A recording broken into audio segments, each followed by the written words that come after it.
Steel City. Is everybody ready to go? Let's proclaim the greatest radio show. Welcome, fans, to another excellent episode of The Spread. I'm your host, Jim Sella, in studio with Jay Dash. We're bringing our extra bases segment right at you. Going to talk about the San Francisco Giants. Are we sleeping on them or what? Keep sleeping on them. Well, that's a big question. I mean, we came into the season not saying they were terrible or anything, but it was all about the St. Louis Cardinals, the Pittsburgh Pirates, the Chicago Cubs, the Washington Nationals, the LA Dodgers.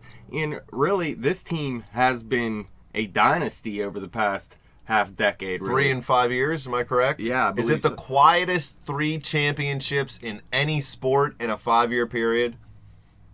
I believe so. I mean, every year I go into the season saying this team doesn't look too good. And then they win the World Series. And it's always a different pitcher that steps up in the playoffs each time. Well, this year it's probably going to be Madison Bumgarner, if anyone, again. But, I mean, look at this. They're 57 and 48, 3 games behind the Dodgers in the NL West right now. And the Dodgers spend $2.5 billion. Please believe. And they're tied with the Cubs for the second wild card spot. Actually, I think maybe the Cubs are ahead of them now because they didn't finish that game out last night. I think they're a half game ahead. Stupid canceled games. But the Giants, they're 11 and 5 since the All-Star break. They're one of 4 NL teams with at least a 500 record on the road. They're second in the NL with 458 runs scored, behind only the Rockies. And the Rockies, I keep telling you, I don't even really consider their offense the best, obviously, because of them playing in Colorado. Yeah, you think that thin air helps out. I think it's the legalized marijuana that's helping them out. They're all zoned in. But, I mean, 458 runs out of the San Francisco Giants, you're thinking, how are they doing this? I mean, yeah, they got Buster Posey, a catcher, and he's having a great season, hitting .327 with a .386 on base. He already has 73 RBIs, too, with 16 home runs. And they got a decent backup catcher, too, in Andrew Susac. But, I mean, everyone in this lineup is getting it done. Brandon Belt is having a decent season, hitting .279 with a .353 on base and 13 jacks. I mean, just look at this infield. Joe Panik at second base hitting .309. Matt Duffy hitting .301 at third base. Brandon Crawford, he's only hitting .266. Not great, but he has 18 jacks from the shortstop position with 67 RBIs. Remember, 47 was talking about him as one of the best National League shortstops. I forgot to mention him. I was mentioning Peralta. Brandon Crawford is definitely one of the best hitting shortstops in the National League. Is this sabermetrics at its best? It Is looks that like why it's such a quiet, team, but still winning? They don't do flashy things. They don't have big splash free agent players, stuff like that, but they just win. Well, you look, last year's trade deadline, they did nothing really. Neither did the Kansas City Royals, actually, and those are the 2 teams that made it to the World Series. And really, this year, they didn't make big moves. Their one move fell under the radar. They brought in Mike Leake at the trade deadline, and really, as us being Pittsburgh Pirate fans, people, that really scares me because Mike Leake kills the Pittsburgh Pirates, actually. Believe it. But, I mean, when you put this rotation together, you already got your ace in Madison Bumgarner, who was the best pitcher in the playoffs last season, shut down the Pirates in the wild card game and didn't stop, went the whole way through to the World Series, pitching dominant. Certainly showed up Edison Volquez. Here we go again.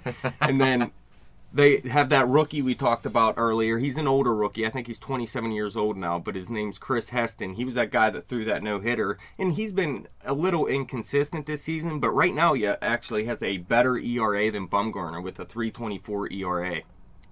So this guy looks like he's going to be a good pitcher. Bumgarner's saving it for the playoffs. And then you got 3 solid veterans in Mike Leake, who they just brought over. He has a .352 ERA on the season. Now, I never really cared for this guy. He doesn't have the high strikeout rate, just 95 Ks and 143 innings pitched. But he always gets done. He has excellent control. And in his first start with the Giants, since coming over, he went 6 1/3 innings pitched, 8 hits, 2 earned runs, 2 walks, and 5 Ks in that start. So he had a good start for him already. And then you have Matt Cain and Jake Peavy there as well. Now, they're not having the greatest season so far, but they were both injured. Combined, I think they made 13 starts.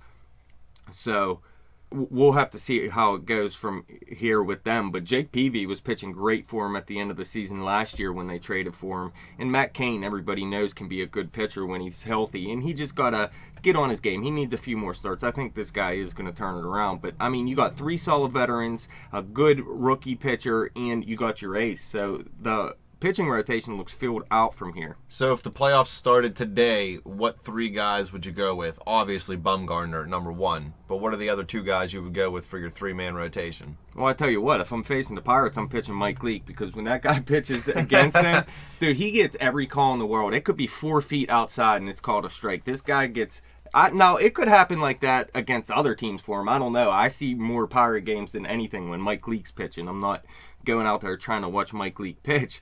But this guy gets a lot of calls against the Pirates, so I would definitely start him if they're facing them in a full series. Obviously, if you're going 1 game, you're going Madison Bumgarner. I'm talking like if I was in a playoff series, what 3 guys would you pitch? But I don't know. Madison Bumgarner, it depends on how Kane is pitching by the time the playoffs roll around. Well, I'm saying right now, yeah. I might have to leave Kane out. I don't know, though, because he's a solid veteran. It's hard to say who I'd choose here. They're not all pitching great, but they're all reliable and you can trust them all outside of Heston, but he's pitching the best out of them all. So I don't know. Whatever decision they made, I wouldn't mind. You'll probably criticize it.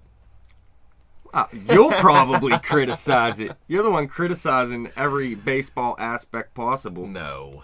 Love baseball. But, I mean, then you look at their bullpen. They got 3 very good arms at the back end in Santiago Casilla, who has 27 saves and a 3.32 ERA. Sergio Romo. Is that Tony Romo's brother? You're dead wrong. He has a 3.89 ERA. And then they have that young reliever in Hunter Strickland, who I really like. I actually picked him up in fantasy.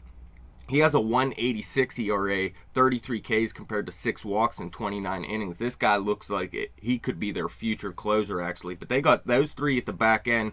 Plus, there's other guys pitching well in their bullpen, including Javier Lopez, who's having a great season. The George Lopez's brother? Reliever. You're dead wrong. Man.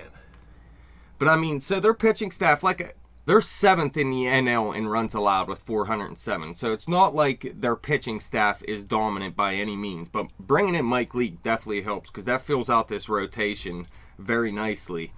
But this infield is probably the best in baseball, as I was saying before when we were talking about the infield. But then there's the outfield as well. I mean, you got Hunter Pence, who's obviously always a good player for you. Now, he was limited to only 39 games this season, but he's still playing well. A 290 average, a 345 on base, and 6 home runs with 31 RBIs. I mean, 31 RBIs in 39 games. That's pretty dominant right there. And then Nori Aoki's having a great season, a 310 average with a 374 on base. Angel Pagan has played well, 264 average with 25 RBIs, 6 stolen base. And then you got Gregor Polanco as a 4th outfielder, and he's having an excellent season as well, a 290 average with a 368 on base. I don't like that guy because it sounds too much like Gregory Polanco, and then I hear his name and I'm like, wait, what? So F you, what's his name, Gregor Polanco? Gregor Blanco. Yeah, block him. But if you were going to take anybody from San Francisco's infield, if you could switch it with anybody from our infield, who would it be? Well, it would be nice to have either the second baseman or the third baseman in Joe Panik or Matt Duffy. They're both young players. You know Neil Walker is going to be gone soon, so Joe Panik would be a great second baseman coming over for him for the future. And Matt Duffy looks like he's going to be a very good baseball player as well, another young guy. And you could move Harrison off a third base and you'd have a third baseman long term. But the San Francisco Giants, they are set up from top to bottom, I believe. And they're going to give the Dodgers a run for their money in the NL West. And really, they're the team that may scare me the most. Everyone always talks about the St. Louis Cardinals, how they do everything right. Really, the San Francisco Giants are the ones that do everything right because they're winning all the World Series. They're scaring me right now because they look pretty solid. Their roster is deep from top to bottom, and I think they could make another run for the World Series here. All day. Keep sleeping on them. They're going to sneak up on you. The Dodgers did make some moves in their rotation as well, though. too. So we'll have to see how it turns out in the end. But I could definitely see San Francisco overtaking the Dodgers and winning the NL West. And I think I am going to go with that decision. All right, that's it. Giants over the Dodgers. You heard it here. Who did you pick to win this division at the beginning of the year? Probably the Dodgers. Changing his mind. Flippity floppity, just like a politician. But that's all we got for you today, folks. You can follow us on Twitter at bet_the_spread. You can follow me on Twitter at betjimthewin. Check out our Facebook page at facebook.com/betthespread. Go to our YouTube page, subscribe to that, like that, do whatever you can there. Peace.